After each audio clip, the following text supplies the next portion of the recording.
Nakakabighani, puno ng katahimikan, balot ng kagandahan, mula kabundukan hanggang karagatan. Makinang na dalampasigan, nag-uumapaw sa kapayakan, napapaligiran ng buhay na karagatan, ang lugar kung saan matatagpuan ang gandang malapit pero malayo sa simpleng mamamayan. Tuklasin natin ang kayamanan na nakatago sa kinang ng karangyaan, ang isla ng Manamok sa probinsya ng Palawan.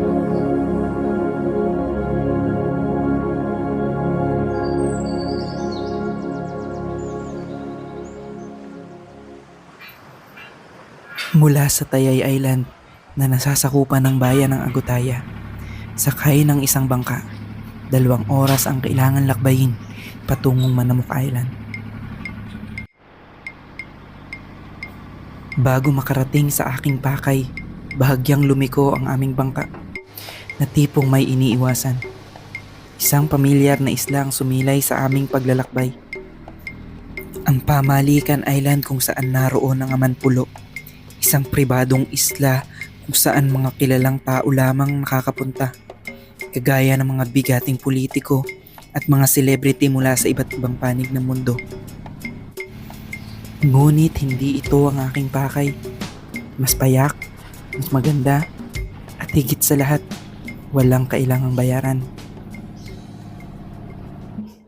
Ilang saglit pa ay narating ko na ang aking pakay, ang isla ng Manamok. Matatagpuan sa karagatan ng Sulu, sa Kinluban Group of Islands, sa Cuyo Archipelago. Ang Manamok ay nasasakupan ng bayan ng Cuyo, ang isang simpleng pamayanan na may humigit kumulang 2,900 na residente. Ilan sa pangunahing hanap buhay ng mga residente dito ay ang cashew farming, kung saan kilala ang bayan ng Cuyo. Dahil napaliligiran ng karagatan, isa din ng asinan sa mga pinagkakakitaan ng mga tao rito.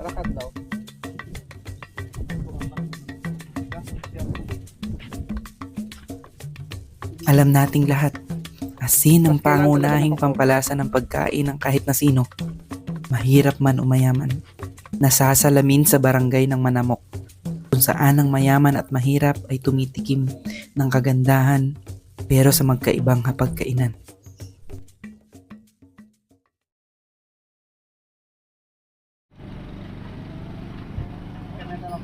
Unang patikim, ang dalampasigan kung saan kumikinang sa kaputian, ang Manamok Sandbar.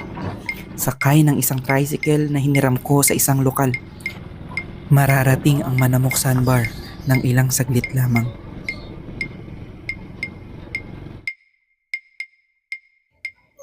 Nakakamangha, nakakalula. Di ko masukat kung gaano kalawak ang napakaputing dalampasigan na ito. Napakaswerte ko at ako lang ang bisita ngayon. Nasolo ko ang isang lugar na di masusukat ng kahit anumang halaga. Di maikakaila na lubos na mas maganda ito kumpara sa mga sikat na beaches sa buong mundo. Malawak, maputi, malinis, perhen at higit sa lahat libre. Wala pang mga kapitalista na walang habas na nagsasamantala sa ganda ng kalikasan para lamang sa kanilang pansariling interes. Umaasa ako na pagkalipas ng 10, 100, 1,000 taon, ganito pa rin kaganda ang islang ito at higit sa lahat, libre sa lahat ng mamamayan.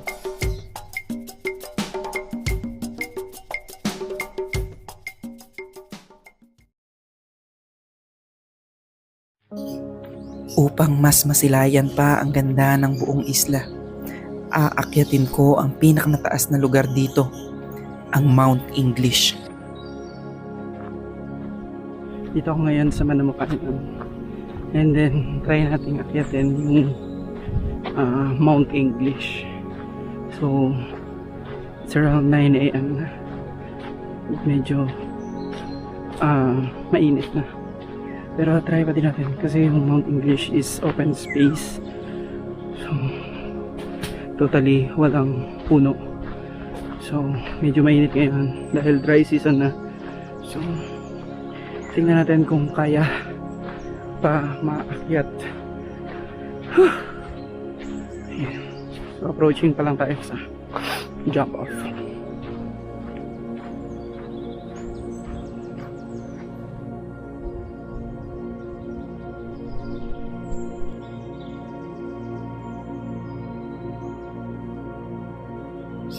Sa bungad pa lang, madadaanan ng mga masganang puno ng kasoy. Nakakabighani din ang ganda ng Mount English sa jump off pa lamang. Kaya naman mas na-excite akong akyatin ito dahil alam ko na mas maganda ito sa summit. Ang Mount English ay may taas lamang na 220 meters. Ang pinakamataas na bahagi sa Manamok Island. Sa tansya ko ay hindi ako aabot sa 1 oras para marating ang tuktok nito.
We're just halfway to the summit or peak ng Mount English. Hindi mo siya masyado mainit. And then, nga lang nakakapagod kasi matarik siya. Tsaka loose rocks.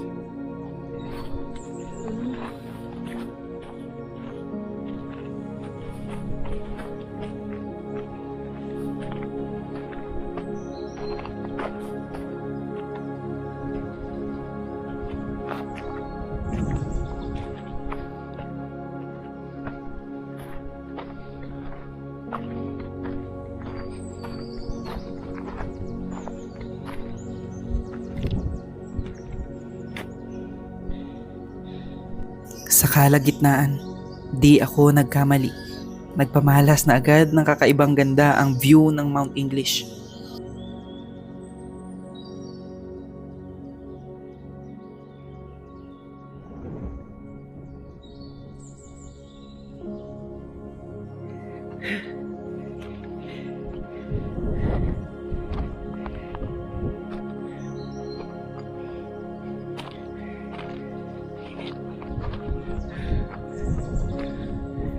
Ilang saglit pa ay narating ko na ang summit ng Mount English.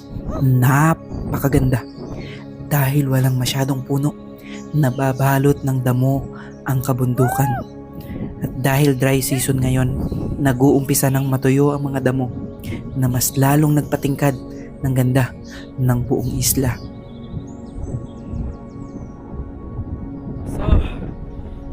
So after I think mga 1 hour of trekking, ayan, nakarating na tayo sa Mount English.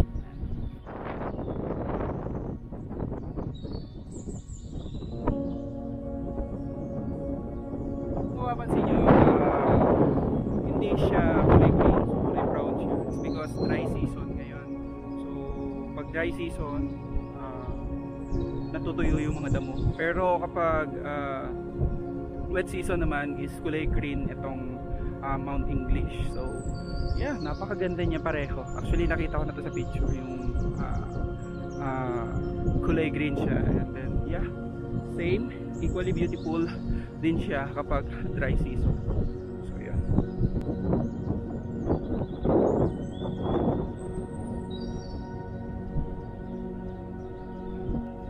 So from here, kitang-kita yung Pamalikan Island or yung mas kilala bilang Amanpulo Resort. So ayan po siya sa likod. Ayan.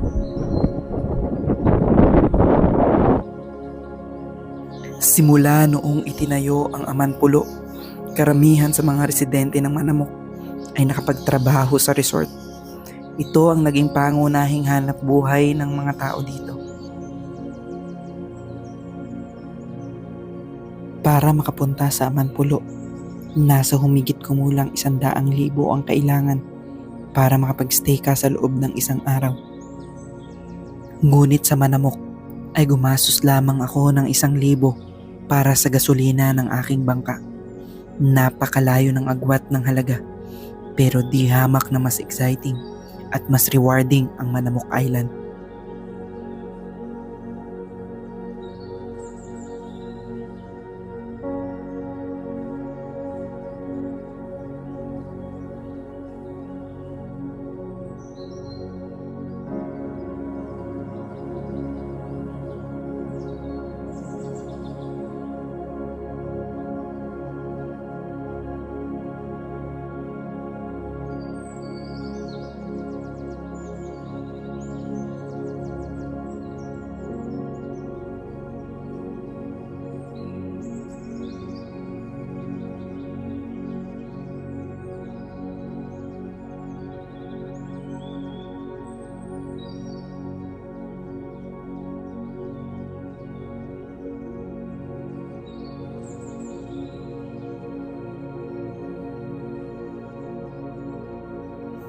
Ang mga isla ng Manamok at Pamalikan, isang marangya, isang payak, isang eksklusibo at isang pampubliko.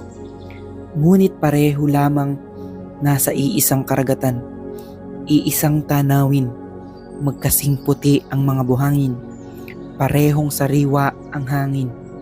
Kung ano ang makikita sa Pamalikan ay higit pa sa Manamok Island. Dahil nasa Manamok ang kultura at komunidad na kahit kailanman ay hinding-hindi mapapalitan ng kahit gaano kalaking halaga.